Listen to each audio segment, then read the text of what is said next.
Good morning my dear students, હું જયેશ ઉત્તાણી આપ સૌનું ઓનલાઈન વિડીયો લેક્ચર્સમાં હાર્દિક સ્વાગત કરું છું. તો લાસ્ટ લેક્ચરમાં આપણે ચેપ્ટર નંબર 4 કમ્પ્લીટ કર્યું.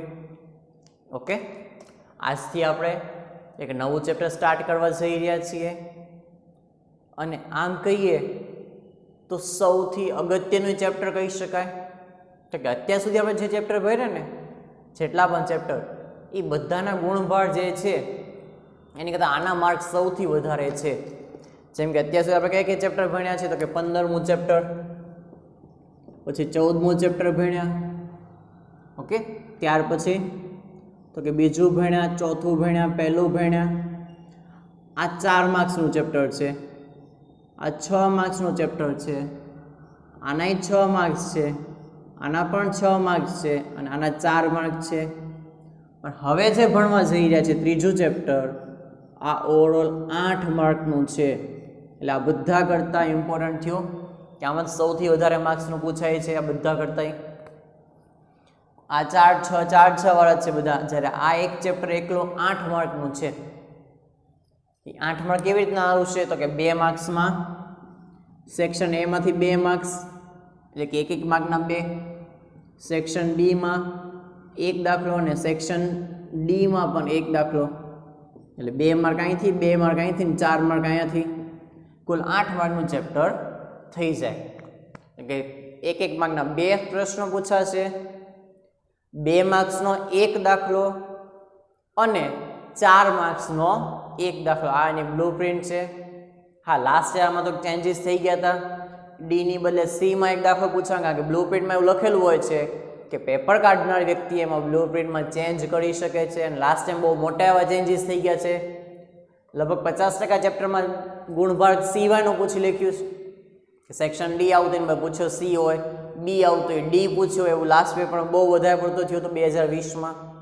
એટલે આપણે તૈયારી બધી જ કરવાની છે. આ તો આપણા માઇન્ડમાં એવું છે કે આવી રીતના બ્લુ પ્રિન્ટ બનેલી છે કે આપણે આ મુજબ લગભગ પૂછાશે.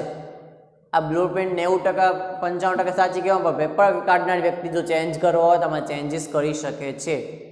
દર વખતે નથી થતા ચેન્જીસ, ક્યારેક ક્યારેક ચેન્જીસ થાય છે આની અંદર. ઓકે, તો હવે ચેપ્ટર શરૂ કરશું. શું નામ છે ચેપ્ટરનું? તો કે દ્વિચલ સુરેખ સમીકરણ. અને પાછળ લાગે છે જે શબ્દ યુગ્મ. આ યુગ્મ એટલે કોને કહેવાય? યુગ્મ એટલે બેકી, એટલે કે બે. યુગ્મ એટલે કે જોડ. આપણે કહીએ ને કપલ, યુગલ. આ યુગ્મ એટલે જોડ થાય. એટલે એનો મતલબ કે આખા ચેપ્ટરમાં દ્વિચલ સુરેખ સમીકરણ આવવાનું છે, પણ એક એક નહીં આવે, બધી જગ્યાએ 2 સમીકરણ આવશે. કેટલા? તો કે 2 સમીકરણ આવશે. એટલે જ નામ શું છે? દ્વિચલ સુરેખ સમીકરણ યુગ્મ. યુગ્મ એટલે બેની જોડમાં આવશે બધા. તો કે સૌથી પહેલા આપણે 9મા ધોરણમાં આ વસ્તુ ભણ્યા છીએ. આનું પ્રમાણિત સ્વરૂપ શું? જો પ્રમાણિત સ્વરૂપ ખાસ યાદ રાખો, 1 માર્કમાં પૂછાઈ શકે.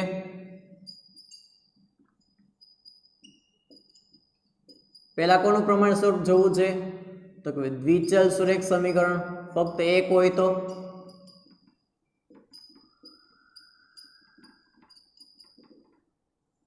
તો કે દ્વિચલ સુરેખ સમીકરણ જો પ્રમાણિત સ્વરૂપ છે એ છે x + by + c = 0.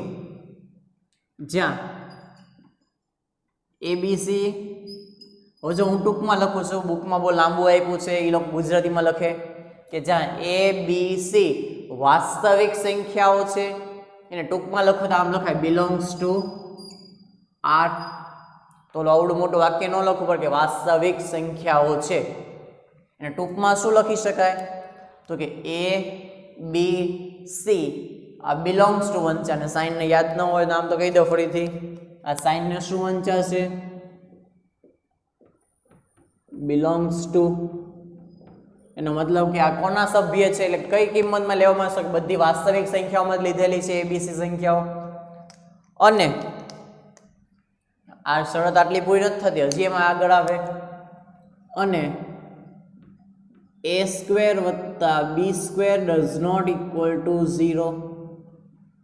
જ્યારે બુકમાં ને એવું લખે છે કે જ્યાં એ અને બી બંને એક સાથે શૂન્ય નથી. આ એનું ટૂંકું રૂપ લખ્યું કે a સ્ક્વેર વત્તા b square does not equal to, એટલે બેની કિંમત જો 0 હોય ને તો જ જવાબ 0 આવે. એટલે કે બંને એક સાથે શૂન્ય હોવા જોઈએ નહીં. એટલે આપણે શું લખ્યું? a સ્ક્વેર વત્તા b square does not equal to 0. જ્યારે ગુજરાતીમાં બુકમાં શું લખેલું છે ને આ જ આખું જે છે એનું લખાણ આવી રીતના લખ્યું છે કે a b c વાસ્તવિક સંખ્યાઓ છે અને તથા અને નહીં પણ તથા a અને b એક સાથે શૂન્ય નથી. એક સાથે શૂન્ય નથી. આટલું મોટું વાક્ય લખવાની જગ્યાએ આપણે ટૂંકું આટલું ઉપર લખી શકીએ. આ ઉપરની એક લાઈન એનો મિનિંગ આ બે લાઈન થાય. આ બંનેની જગ્યાએ આખું ઉપર એક સિંગલ લાઈન લખી શકીએ કે વાસ્તવિક સંખ્યાઓ છે એટલે abc બિલોંગ્સ ટુ R અને a અને b એક સાથે શૂન્ય નથી, એટલે મતલબ કે a સ્ક્વેર વત્તા b square does not equal to 0. Okay, આ તો કોનું પ્રમાણિત સ્વરૂપ થયું? તો કે દ્વિચલ સુરેખ સમીકરણનું. હવે આપણે કોનું પ્રમાણિત સ્વરૂપ જોવું છે? તો કે દ્વિચલ સુરેખ સમીકરણ યુગ્મનું આનું પ્રમાણિત સ્વરૂપ જોવું છે. તો કે આનું પ્રમાણિત સ્વરૂપ શું થશે? તો કે દ્વિચલ સુરેખ સમીકરણ યુગ્મનું જે પ્રમાણિત સ્વરૂપ થશે એમાં બે સમીકરણ આવશે. હવે બંનેનું સ્વરૂપ તો આવું હશે પણ બંનેનું નામ કઈ એબીસી આપી શકાય? તો કે નહીં. તો આપણે શું કરશું? તો કે જે પહેલું સમીકરણ છે એમાં બધે 1 નંબર એક એક આપતા જશું કે a1 b1 અને c1 ઇક્વલ ટુ 0. બીજું સમીકરણ બધે નંબર 2 આપશું a2 b2 અને c2, જ્યાં a1 b1 c1 a2 b2 c2 belongs to R તથા હવે આ બે ની કિંમત એક સાથે શૂન્ય ન હોય તથા a1 સ્ક્વેર વત્તા b1 square does not equal to 0 અને a2 સ્ક્વેર વત્તા b2 square does not equal to 0. આ આખું પ્રમાણિત સ્વરૂપ કોનું છે? આખું લખો ત્યારે આ બંનેનું પ્રમાણિત સ્વરૂપ બન્યું.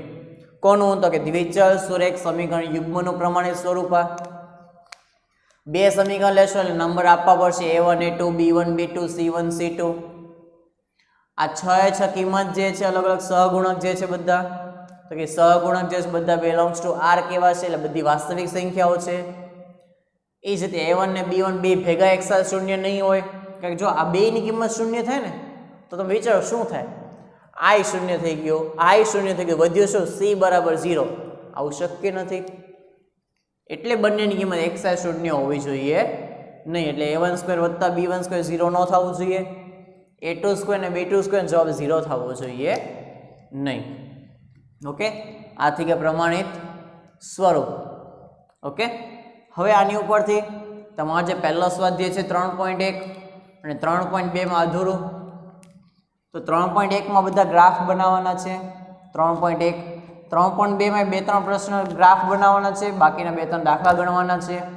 તો આપણે જે ગ્રાફ બનાવવાના છે, આમ ગ્રાફ તો તમે શીખીને આવ્યા છો, અને આલેખ 9મા ધોરણમાં તમે આલેખ બનાવતા, પણ કોના? તો કે આના બનાવતા. આના નથી શીખ્યા પણ આના આલેખ શીખી ગયેલા છો. ઓકે, પણ આલેખ આપણે એક કામ કરશું, છેલ્લે એક સાથે લઈ લેશું, આખું ચેપ્ટર પૂરું થાય પછી આલેખ પહેલા શરૂઆતમાં લેવા નથી. ઓકે, તો આલેખ આપણે છેલ્લે રાખશું. એટલે સ્વાધ્યાય 3.1 અત્યારે આવશે નહીં, અત્યારે સીધો સ્વાધ્યાય 3.2 થી સ્ટાર્ટિંગ થશે. તો હવે પછી થિયરી જોઈએ તો કે સમીકરણ તમને સમજાઈ ગયા. હવે આગળ જઈએ આમાંના સમીકરણમાં.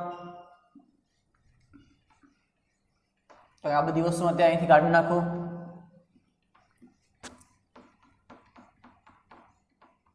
હવે એના સમીકરણનો ઉકેલ શોધવાની બધી અલગ અલગ રીત આવશે. એમાં પહેલા ઉકેલ કેવા મળશે નક્કી કરવાનું આવશે. તો કે આપણી પાસે હંમેશા કેટલા સમીકરણ હશે? તો કે બે સમીકરણ. કેટલા સમીકરણ હશે? બે. કયા કયા બે? હમણાં વાત કરીએ આપણે કે a1x વત્તા b1y વત્તા c1 બરાબર 0. બીજું શું હશે? તો કે a2x વત્તા b2y વત્તા c2 બરાબર 0. હવે આપણે કોષ્ટક ભણવાનું છે, જેમાં પહેલા આવશે શરત,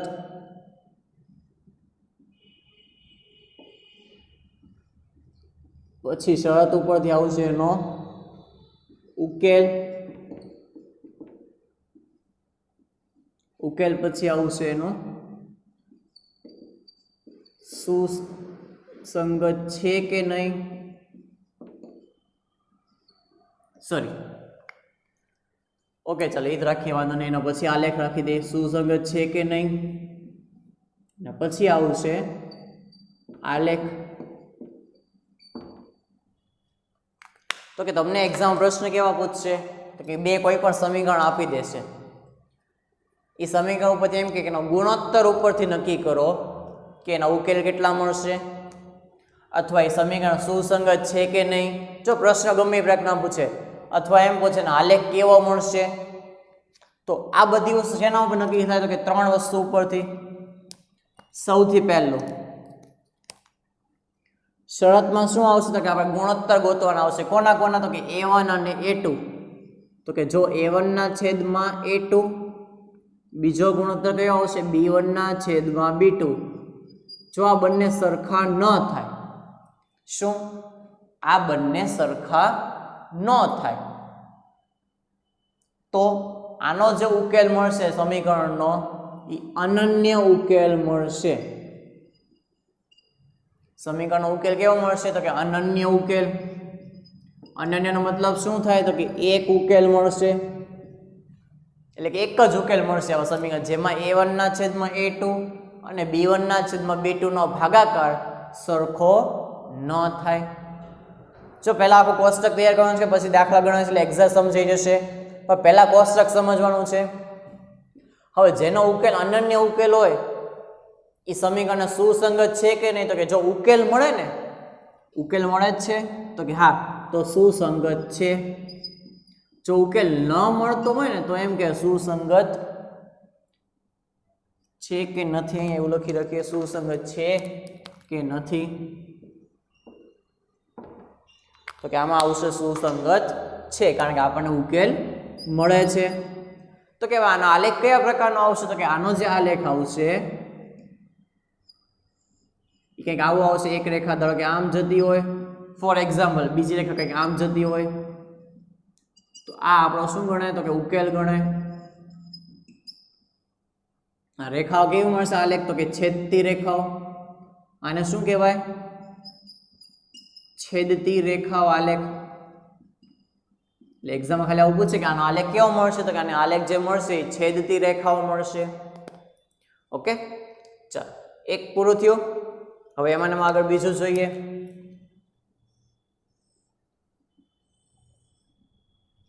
બીજો પ્રકાર આવશે, તો કે એમાં a1 ના છેદમાં a2 અને b1 ના છેદમાં b2 બે સરખા થઈ જશે. હવે જો બે સરખા થઈ જાય તો પાછા બે ઓપ્શન વધે કે ત્રીજો ઉકેલ ગોતવાનો કયો, c1 ના છેદમાં c2. હવે કાંઈ સરખો થશે, કાંઈ સરખો થશે નહીં. તો હવે આપણે એમ લઈએ કે ત્રીજો ઉકેલ છે પેલું ગોત્યો c1 ના છેદમાં c2, એ સરખો ન થયો. c1 ના છેદમાં c2 સરખું થયું નહીં. તો આવા સમીકરણને કોઈ ઉકેલ મળશે નહીં કે જેમાં પહેલા બે ગુણોત્તર સરખા આવે પણ ત્રીજો ગુણોત્તર જુદો આવે, તેનો ઉકેલ મળશે નહીં. તો આમાં શું આવશે, ઉકેલ ન મળે. તો ઉકેલ નથી મળતો એટલે સુસંગત નથી. તો પછી સાદી વસ્તુ સિમ્પલ, ઉકેલ મળે તો સુસંગત છે, ઉકેલ ન મળે તો સુસંગત નથી. આનો આલેખ કેવો બનશે, તો કે આનો જે આલેખ બનશે એ બે સમાંતર રેખાઓ, ધારો કે એક આલેખ આમ બનતો હશે તો બીજો આમ બનશે. બંને રેખાઓ કેવી આવશે, એક્ઝેક્ટ સમાંતર રેખાઓ આવશે. ઓકે, બંને વચ્ચે કોઈ ડિસ્ટન્સ બદલાશે નહીં, બે સમાંતર રેખાઓ મળશે. આમાં શું કહેવાશે, તો કે સમાંતર રેખાઓ.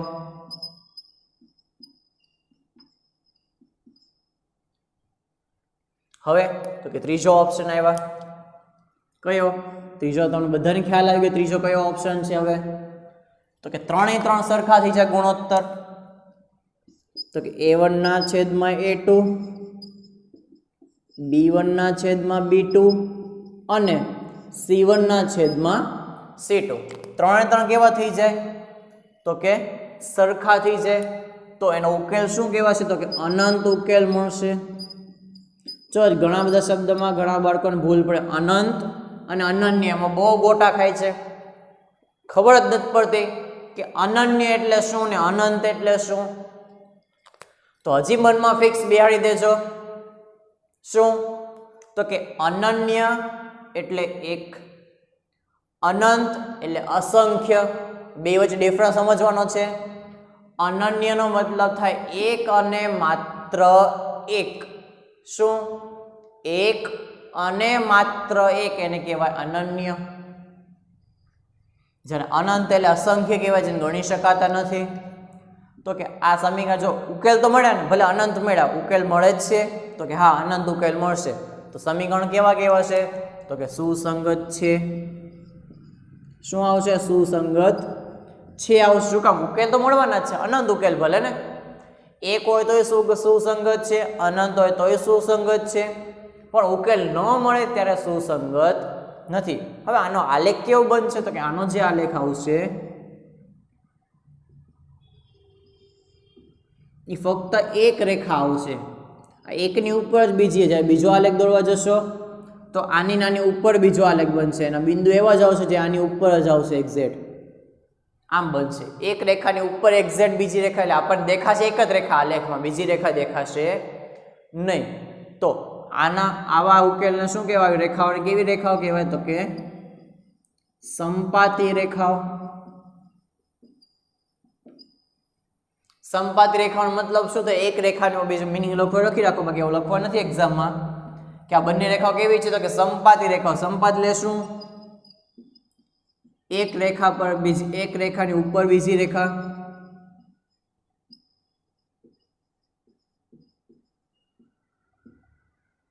એટલે આલેખમાં આપણને કેટલી રેખાઓ દેખાશે? તો કે આ આલેખમાં ફક્ત એક જ રેખા દેખાશે, બાકી બંનેમાં બે રેખાઓ દેખાશે, પણ આ આલેખમાં આપણને ફક્ત એક સિંગલ રેખા દેખાશે.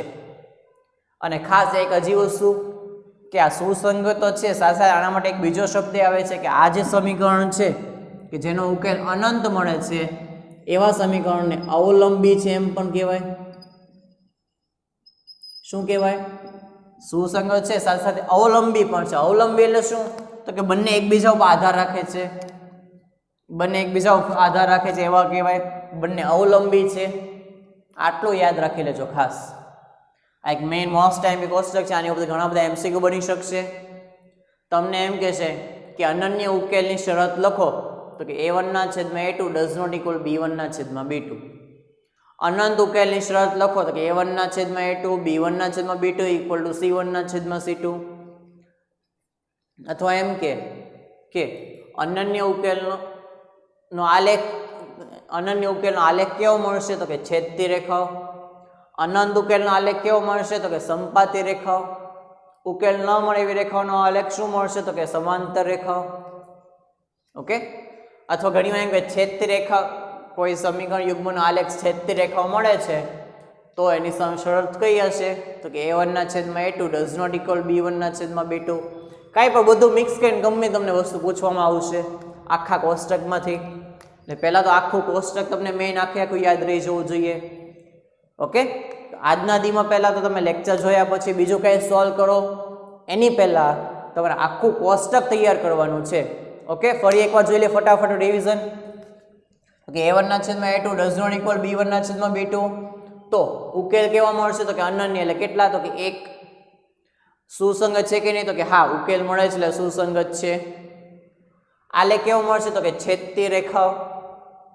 બીજું તો કે પહેલા બે ગુણો તો સરખા, a1 ના છેદમાં a2 b1 ના છેદમાં b2. પહેલા આ બે ચેક કરવાના, આ બે સરખા આવ્યા? તો કે હા.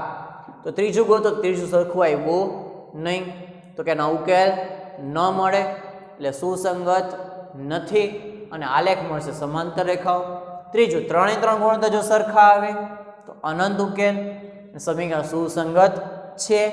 સાથે બીજું નામ યાદ રાખો, આ સમીકરણ અવલંબી છે એમ પણ કહેવાય. અને આનો જે આલેખ આવશે સંપાતી રેખાઓ આવશે, એટલે કે એક રેખાની ઉપર બીજી રેખા એક્ઝેક્ટ.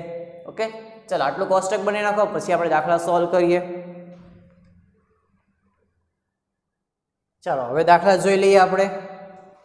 તો કે એવા ક્વેશ્ચન જે છે આ પ્રકારે પૂછાશે કે આપેલ સમીકરણ યુગ્મથી બનતી રેખાઓ જે છે એ એક બિંદુમાં છેદે છે, સમાંતર છે કે સંપાતી, તે a1 ના છેદમાં a2, b1 ના છેદમાં b2 અને c1 ના છેદમાં c2 ગુણોત્તર પરથી નક્કી કરો. તો આવા પહેલા આપણે શું કામ કરશું? તો કે સૌથી પહેલા આપણે 6 વસ્તુ ગોતવાની. 6 વસ્તુ એટલે કઈ કઈ? તો કે સૌથી પહેલા a1 કેટલું કહેવાશે? તો કે 5. b1 તો કે જો આની આખો સહગુણક લેવાનો -4 અને c1 તો કે +8. હવે ગોતવાનું a2 તો કે 7, b2 6 અને c2 તો કે -9.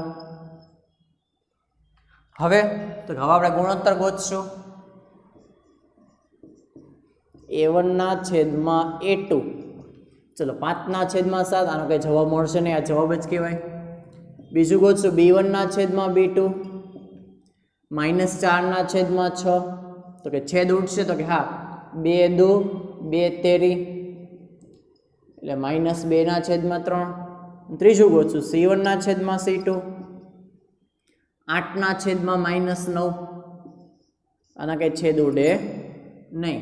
તો લખવાનું અહીં શું આવ્યું? જો કે પહેલા બે સરખા આવ્યા નહીં, ત્રીજું જોવાનું જ ન હોય. ત્રીજું ક્યારે જોવાય? કે જો પહેલા બે સરખા હોય તો ત્રીજા ઉપર ધ્યાન આપો, નહીં તો ત્રીજા આમું જોવાનું નહીં. પહેલું બીજું બંને કેવા આવ્યા? તો કે અલગ અલગ આવ્યા, તો સીધું લખી જ નાખો કે a1 ના છેદમાં a2 does not equal two b1 ના છેદમાં b2. આ તો આપણે પહેલી શરત થઈ. હવે આ શરત એટલે આલેખ કેવો મળે? તો કે આલેખ જે મળશે આપણને એ છેદતી રેખાઓ મળશે. એટલે કેટલા બિંદુમાં છેદ? તો કે એક બિંદુમાં. તો કે આનો જવાબ શું લખશું? તેથી આપેલ સમીકરણ યુગ્મથી બનતી રેખાઓ શું લખશું? તો કે આપેલ સમીકરણ યુગ્મથી બનતી રેખાઓ કેવી બનશે? તો કે એક જ બિંદુમાં છેદે છે, લખશું કે એક બિંદુમાં છેદે. શું લખશું? તો કે એક બિંદુમાં છેદે. ઓકે, એટલે પહેલાનો આન્સર આવી ગયો. ઓકે, ચાલો બીજો ક્વેશ્ચન જોઈએ. તો આમાં પહેલા આપણે શું ગોતશું? તો કે સૌથી પહેલા a1. તો કે a1 કેટલું આવશે? તો કે 9, એટલે કે a1 = 9. b1 શું આવશે? તો કે 3 આવશે. અને c1 કેટલું આવશે? તો કે 12 આવશે. ઓકે, ત્રણેય કિંમત આવી ગઈ. બીજા સમીકરણ ઉપરથી a2 b2 અને c2 ગોતી લઈએ. તો કે અહીંથી a2 આવશે 18, b2 ગોતશું કેટલા આવશે? તો કે 6 અને c2 આવશે 24. ઓકે, ચાલો હવે જેમ નિયમ છે એમ બધા ગુણોત્તર ગોતતા જઈએ એક એક કરીને. સૌથી પહેલા તો કે a1 ના છેદમાં a2 એટલે કેટલું આવશે? તો કે 9 ના છેદમાં 18. બે ના છેદ ઉડશે, તો કે હા 9 × 9 9 2 18 એટલે કે 1/2. બીજું જોઈ લઈએ b1 ના છેદમાં b2 તો કે 3 ના છેદમાં 6, આમે છેદ ઉડશે, 3 × 3 3 2 6 એટલે કે 1/2. અને ત્રીજું ગોતી લે c1 ના છેદમાં c2 તો એમાં એવું જ આવશે 12 ના છેદમાં 24, તો એ પણ આવ્યો 1/2. 12 × 12 12 2 24. આમ ત્રણે ત્રણ ગુણોત્તર કેવા આવી ગયા? તો કે ત્રણેય ગુણોત્તર સમાન આવ્યા. તો કે a1 ના છેદમાં a2, b1 ના છેદમાં b2 = c1 ના છેદમાં c2. એટલે આ આપણી ત્રીજી શરત થઈ. તો કે આની રેખાઓ કેવી બનશે? તો કે બંને સમપાતી રેખાઓ બનશે. એટલે કે આલેખ બનાવશે એટલે કેવો બનશે? તો કે એક રેખા આવશે એની ઉપર જ બીજી એક્ઝેક્ટ આવશે, એટલે કે આનંદ ઉકેલ વાળું. તો આમાં વાક્ય શું લખશો? કે તેથી આપેલ સમીકરણ યુગ્મથી બનતી રેખાઓ, આપેલ સમીકરણ યુગ્મથી બનતી રેખાઓ કેવી હશે? તો કે સમપાતી હશે. એટલે કે આપેલ સમીકરણ યુગ્મથી બનતી રેખાઓ સમપાતી છે. બસ આટલું 2 માર્ક્સમાં પૂછાય છે વસ્તુ લખવાની.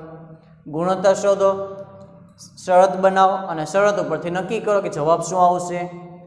એક બિંદુમાં છે તે સમાંતર છે કે પછી સમપાતી છે. ઓકે, લાસ્ટ ત્રીજું જોઈ લઈએ. આવો તો એક, ચલો ઝડપથી. સૌથી પહેલા આમાં ત્રીજા સમીકરણમાંથી આપણે a1 ગોતશું. ચલો a1 કેટલું આવશે તો કે 6. b1 ની કિંમત શું આવશે? જો સાથે માઇનસ લેવાનું જ છે એટલે b1 આવશે માઇનસમાં 3 અને c1 આવશે 10. હવે જોઈ લે આગળ નીચે તો કે a2 આવશે 2, b2 આવશે કાંઈ નથી તો કેટલા લેવાના તો કે -1 અને c2 આવશે 9. ચલો હવે જેમ કરી છે એમ ત્રણેય શરત ગોતી લે પાછી. સૌથી પહેલા તો કે a1 ના છેદમાં a2 તો કે 6 ના છેદમાં 2 એટલે કે 2 એકા 2, 2 તેરી 6 એટલે કે જવાબ શું આવે 3 ના છેદમાં 1 એટલે ખાલી 3 કહેવાય. b1 ના છેદમાં b2 જે છે તેનો જવાબ આવશે -3 ના છેદમાં -1, 2 ના માઇનસ કેન્સલ થઈ જાય એટલે ખાલી વધશે 3. ત્રીજો ગુણોત્તર જોઈએ c1 ના છેદમાં c2 તો કે 10 ના છેદમાં 9, આમાં કઈ છેદ ઉડતા નથી. ઓકે, તો હવે શું શરત આવી તો કે a1 ના છેદમાં a2 ઇક્વલ ટુ b1 ના છેદમાં b2 but does not equal to c1 ના છેદમાં c2. તો ફાઇનલ કન્ડિશન બની. પહેલી આવી હતી બેમાં બંને ગુણોત્તર સરખા નહોતા થયા, બીજામાં ત્રણેય ગુણોત્તર સરખા થઈ ગયા અને ત્રીજામાં પહેલા બે ગુણોત્તર સરખા આવ્યો, ત્રીજો કંઈક જુદું આવ્યું. તો આની રેખાઓ કેવી બનશે તો કે બે સમાંતર રેખાઓ બનશે. તો વાક્ય લખી નાખો નીચે. તેથી આપેલ સમીકરણ યુગ્મથી બનતી રેખાઓ કેવી હશે તો કે સમાંતર હશે, સમાંતર છે. ઓકે, અહીંયા આપણો આન્સર કમ્પ્લીટ થશે. ઓકે, તો હજી આવા દાખલા નેક્સ્ટ લેક્ચરમાં આપણે હજી ગણશું ઘણા બધા. આ આપણે શરૂઆત થઈ હજી તો આજે. ઓકે, હવે આજનો હોમવર્ક લખી નાખો. તો કે આજે જેટલું પણ કરાયું છે બધી વસ્તુ હોમવર્કમાં 2 વાર લખવાની છે. ઓકે, નેક્સ્ટ લેક્ચરમાં મળશું. Good bye.